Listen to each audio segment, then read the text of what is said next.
Hi again, everybody, and welcome to another edition of Around the Town. My name is Chuck Guglielmo. It's a weekly interview show where we talk with interesting people. And today we have an interesting person and a very distinguished radio voice from WWOW. I guess it's WOW, right? WWOW, but use WOW. We say WOW. Wow. Yeah. Bill Shannon. Bill, thanks for coming on. Thank you. Glad to have you on, and I got some talking points. I went on the internet and did a little research on you and the radio station, and so anything I say that's not true, please say that's false. How's that? Fact check. Okay. First of all, you are the co-owner along with Matt Jarvie of the radio station. Correct. Great. And you bought the station, I'm going to say in 2011? It was 5 years ago this October that I made a deal with John Mara. John was struggling with the radio station, and we met for lunch, and I had retired from Mercyhurst College after 14 years there, and he wanted some ideas of what to do with it. And so I thought, well, after doing a little research, that the best thing for an AM station was either talk, sports, or oldies. Well, talk and sports are already pretty much taken care of, so I thought, okay, well, 50s, 60s, 70s oldies would fit the basic population of Ashtabula County and Western Erie County, and we started it. This was a format that I had wanted to do. I worked at KB Radio in Buffalo for a few years, just doing some part-time stuff, more for fun than anything else. It was a station that I grew up with that I just loved the people that were on it, and to get a chance to go. And what they did is they put it back the way WKBW was in 1968. It sounded great to me, and I called the program director and said, I think I'd like to come up there and do some stuff for you. I was just talking about one air shift, and he said, well, come on up, and pretty soon I'm doing them every weekend.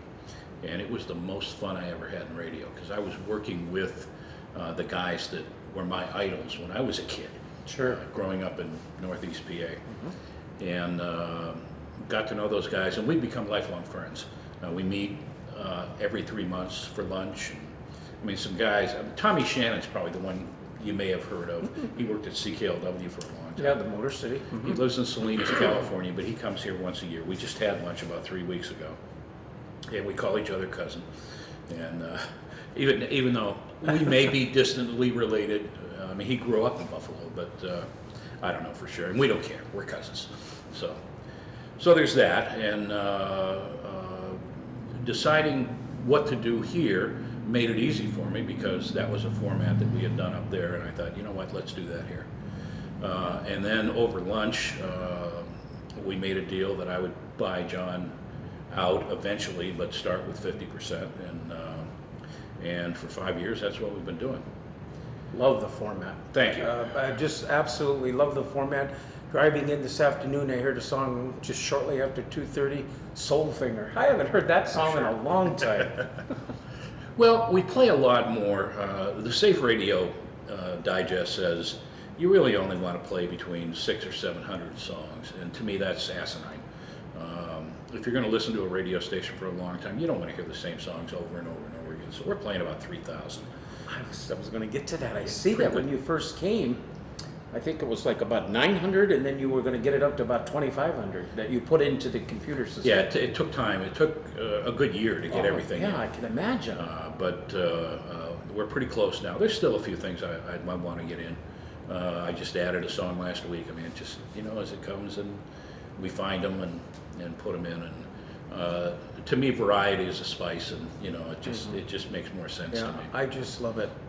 It's a 5,000 watt station now. Yeah. When what was his name? The guy that originally founded it. Skelly. Is that what it was? Yes. I think I got it here somewhere. Back in 59. Right. 58, I think. 58. And he had it as a 500 watt daytime only station.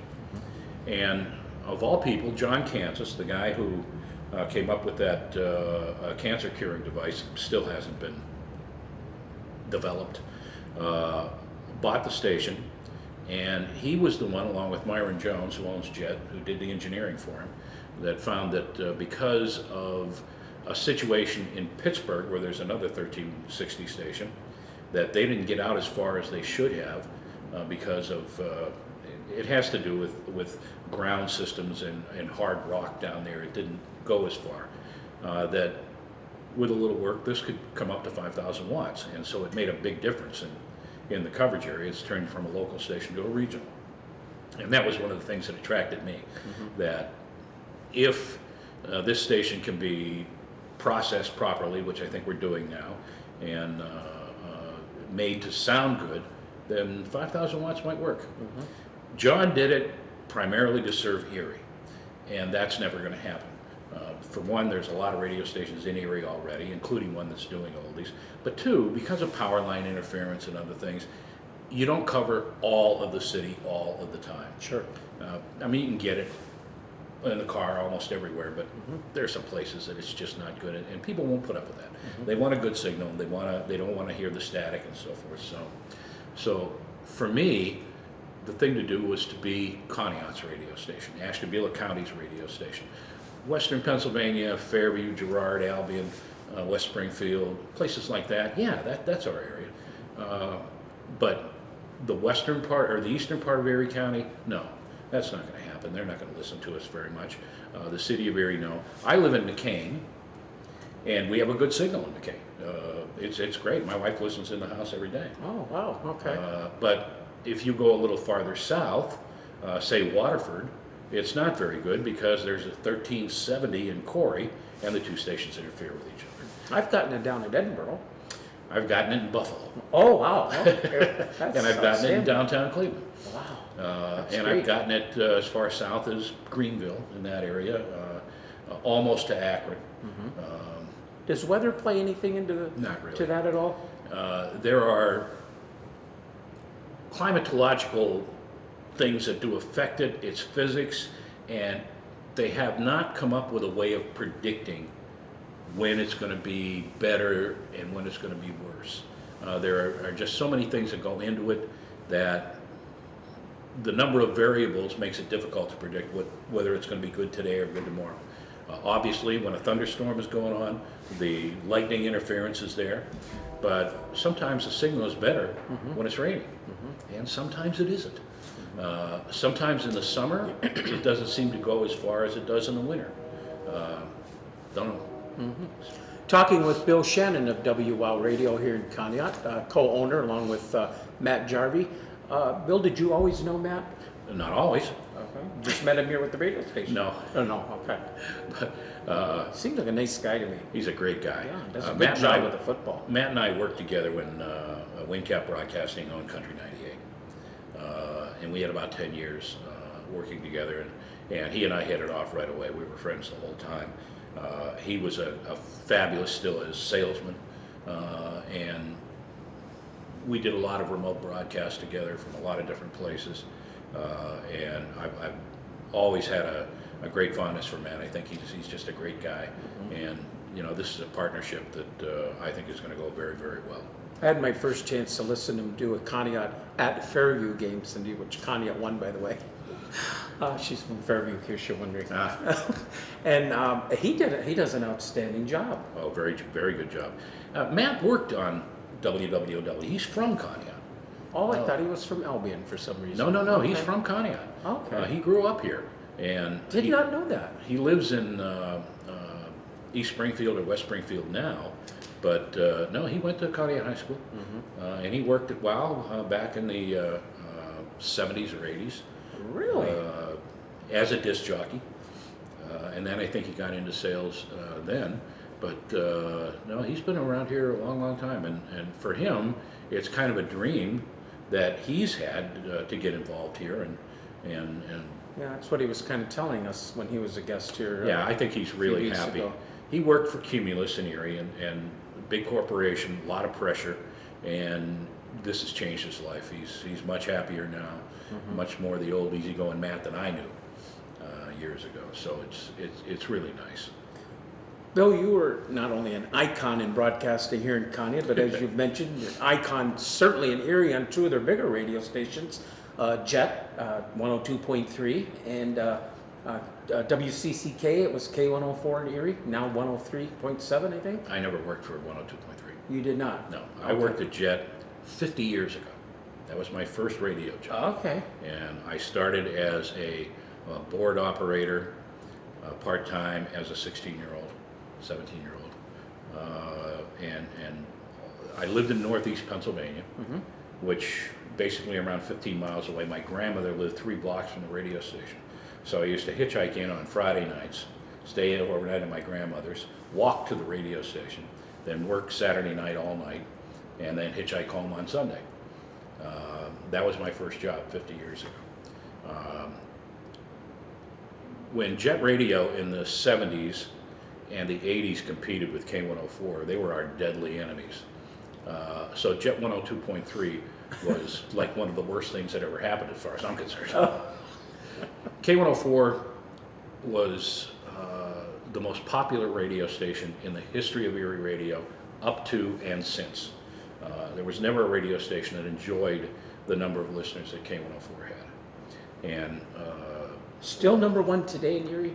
no, it's Star 104 now. Right. And actually in the latest ratings, from what I read, Rocket 101 was number 1. Oh, So, that's a surprise. but it changes.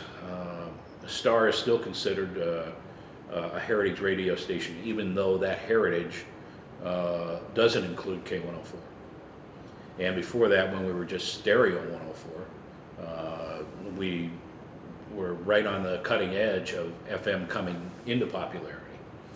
The AMs were dominant when CCK came on in 1969 as WWGO FM, and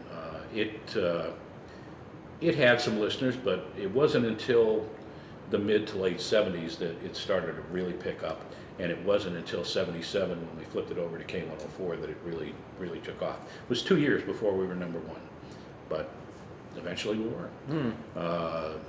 In fact, one of the most popular stations in Erie for a long time was WREO FM from Ashtabula, that as a beautiful music station did very well against 99.9, which is now Classic 100.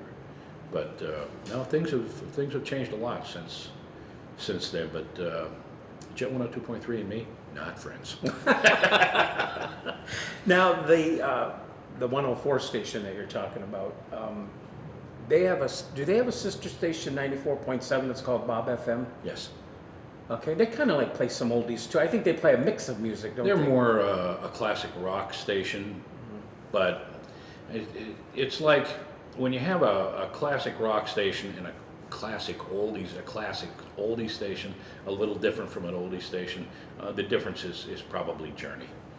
A station like Bob or 102.3 now, they're more inclined to play a lot of more single-oriented rock songs, whereas a Rocket 101 wouldn't play Journey. And that's just an example, it's not everything. And Bob FM is more of a automated, kind of a softer rocking station than what Rocket 101 would be. So Connoisseur, which owns Star 104, also owns Rocket 101 and The Wolf and Bob, and they also have WJET AM 1400 and WFNN 1330. Then Cumulus has Country 98, Nash FM, I think they call it now, Classy 100, Z102.3, and 1260, which is WRIA. I think that's the one that carries Indians baseball. Yes. AM 1260, yeah. So they got a boatload of stations in the Erie area. Yeah, and that isn't all of them. There's Happy, which is 92.1 or 93.1 or something, I don't know. That's an independently owned station. There's a couple of Christian stations. 1450 is owned by Penn State. Mercyhurst at 88.5. So there's quite a few. So when you bought WOW about 5 years ago, from John Mara, Right. at that time he had Catholicism radio, and he had also had a conservative talk show. And you switched it over to oldies. We've had oldies prior to that as well. Yes. I think they called it Good Time Oldies or something like It that. was a syndicated out of Dallas or someplace. Yeah. Have you had any reaction when you changed back over to oldies? You know, it's funny. He was carrying EWTN, the Eternal Word Television Network, on the radio. Basically Catholic radio. It's not the only Catholic radio, but it is. And he bought the station with the desire to serve, bring Catholic radio to Cleveland. And there were two problems with that. The first one was there already was Catholic radio in Cleveland. The second problem was he didn't really put a good signal into Cleveland. Now, I've said I picked it up in Cleveland, but not everywhere. And that had no chance. John came from construction. He really knew nothing about radio, and quite frankly, and I say this a little facetiously, he pretty much demonstrated it the whole time he had the radio station. He listened to what other people were telling him about flipping formats. I guess the talk format here was totally against the makeup or culture of what Conneaut is. Yeah, this is a liberal city. Yeah, and this format just wasn't right. The other formats that they did weren't right, and when your owner doesn't really know what he's doing and he allows multiple voices to give him direction, that's what happens. He ended up losing a lot of money as a result. And as a religious man, and he is, his desire to bring Catholic radio to the area is fine, except that it's already there. You know, it's very, very easily obtained, especially once a couple of new FMs came into the area, and they were both carrying the same EWTN format, so it was kind of dumb. That's why I picked oldies, because it wasn't really being done. Yeah, and it fits the community for people over 50. That's what I think. Or over 60 like me. But the music is just, like I said, it's just fabulous. I mean, I like it a lot. And we can hear Bill Shannon's voice weekdays from 10 to 3. Actually, it's no? noon to 6. Noon to 6, okay. I told you to make corrections here. This must have been an old write-up on you that I read. And you do voice tracking now. Yes. Explain to our viewers what that's all about. Well, it's really become the standard way of doing things, especially at a smaller operation, although, trust me, the large stations do it too, but for different reasons. The way voice tracking works, you go into the studio, and in the computer already is all the music, all the commercials, jingles, everything else. They're already scheduled for that day. And let me digress a little bit. Scheduling the music, and we play approximately 600 songs a day, 700 songs a day. We have a computer program that does that for us, and in a very specific manner, in about a minute and a half. Then it schedules all the commercials, and by the time you're done putting everything in, you've consumed maybe 2 or 3 minutes. I mean, it's just like that. So you go into this already laid out schedule for the day, and you go to the first break where you would talk. In your headphones, you'll hear the end of the song. You do your rap, stop it, with the mouse, move everything close together where it's supposed to be, and it's digitally placed into the program. So you can do an hour's worth of programming in about 10 minutes, and you can do 6 hours in about an hour. So every morning I come in, do that whole 6 hours in about an hour, which allows me to do other things. So I can take care of the next day's log, I can take care of commercials, I can take care of the public service announcements, which we do a lot of, and sending out whatever bills we have, not enough, but what we can send out. It pretty much allowed me to basically run the station almost by myself for the first 5 years. It's just that I'm not a salesman, so going out and selling advertising was not something that I did very well. I had a few, but trying to get people to come in here to do that was difficult. And until Matt got on board, you know, it was rough. We paid our bills, but not much more. So the voice tracking for other stations, and again, almost all of them do it, is done so that if you're in Cleveland at an iHeart radio station in Cleveland, that's the old Clear channel, a guy can come in and do the morning show in Cleveland.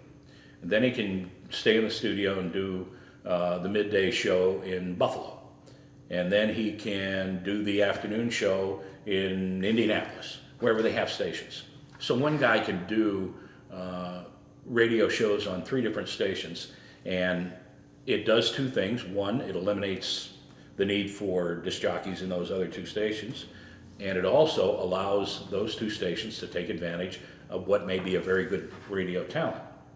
Makes a long day for him because even though you're in there for an hour, it still takes a lot to get that hour right in terms of prep and what you put into it and so forth. So there's a lot of advantages to doing it. The one disadvantage is that sometimes the weather changes on you. You're talking about it being cloudy and the forecast was wrong, and all of a sudden there's some sunshine out there and you look like an idiot. But the negatives do not outweigh the positives by even a close margin. That doesn't happen very often, but it does. And then the other thing is, if you should leave the station and something changes or something happens, the only thing you can do is come back. So, you live with it and do what you can. Do you like it? Do you like voice tracking, or do you rather sit there for the 6 hours? 6 hours? No. No. Well, you know what I missed about that, though? I missed the hearing the current temperature. I miss being able to call in and request a song, that kind of stuff. you can still call in and request it. Just nobody's going to answer. We have a way to do that. I mean, if you email us or go to our Facebook page and put a request on there, we'll see it. We'll take care of it. Oh, okay. And even dedications, we'll do those things, birthdays and all that stuff. When you used to call the radio station and you hear your voice on the air, it wasn't live either. Frequently it would be recorded and then edited. Oh, the little secret you guys got. We gave away a house on K104. In fact, we gave away 2 of them. But the first one, which was just huge. Like one of those dream houses? Yes. And we included everything. I mean, all the furnishings, everything down to silverware, golf clubs for the go in the garage. I mean, just everything. And we started to get nervous about how long it was going to take to go through all the keys till we had a winner. So without really cheating or changing the rules, we actually put 7 winning keys in the mix of all these keys. So people could come up, pick out their key, try it in the front door. If it worked, they were the winner. Then they could take their key and try it in a car, because we also gave away a car. So they had 2 shots of winning. And we figured it out that if even half the keys had been used, by the time it takes for these people to do this, we'd be there for hours. And we were at the house, and there were tents set up, and there were thousands of people there, and the TV stations were there. Well, you were there? Camera person. And if you remember, Cindy, it was key number 7. Yes, I remember. It happened wow. very quickly. Oh, wow. And we were just shocked. I mean, it just the luck of the draw. But we never said there was only going to be 1 winning key or anything else. We didn't feel it was cheating. It was just moving things along. It was just amazingly responsive, or good response. Then the next year, we gave away a bigger house and a bigger car and in a better neighborhood even. And it was number 5. We did that one down at the what was then the Civic Center, and we had a big door up on the stage, and it was crazy. Key number 5. I bet. Yeah. Is there any time, Bill, that you don't voice track? Or you do that every day now? No, pretty much every day. Still don't have that desire to sit back there, huh? About 3 weeks, maybe a month ago, our main server crashed. And we went through a very, very bad, almost 10-day period until we figured out what was wrong with it, got a new hard drive put in and so forth. During that time, most of the day we were live. And do I want to go back to that? not in your life. No. No. We also hear Bob Lebzelder's one of your radio voices. I'm Yes. assuming he voice tracks as well. He does. I hear him like real early in the morning on my way to work. He's on from 6 to 7, and then he voice tracks the weather for the first couple of hours, and then I come in and change it as soon as I get there. And then he does Saturday, mid-morning through early afternoon. He's a nice guy, knows the area really well. He's got a real ear for what's going on from a public service standpoint, and he does some news stories for us in the morning as well. This was his first attempt at radio, and he's come a long way. And then we've got his daughter, Megan. Producing your sportscasts. Well, she does the football games, and we'll do the basketball games as well. She runs the board for those. Those are live, obviously. I have to ask you this. Do you have to? Well, maybe it's not correct, but you took over a small radio station, I think in Kane, Pennsylvania, and you were quoted as saying that was a disaster. Worst mistake of my life. All right, tell us. It was WKZA, 960 AM, 1,000 watts during the day, and I think we had 75 watts at night or something. And this was right after what had happened at Burbach, which owned K104. And I'm not going to go into all of that, but it was a situation that happened at the top of the corporation. At that time, I was the vice president of operations. There was a vice president of marketing, and there was a vice president of finance. We reported to the president of the company, who in turn was partners with two Pittsburgh businessmen. And they had a falling out. And we were all hired by the president, and he decided right then and there that, or once his falling out occurred, the two other principals decided they were going to clear the house and start all over again. Bad move for all of us, but also for K104 because it disintegrated almost immediately once we were all gone.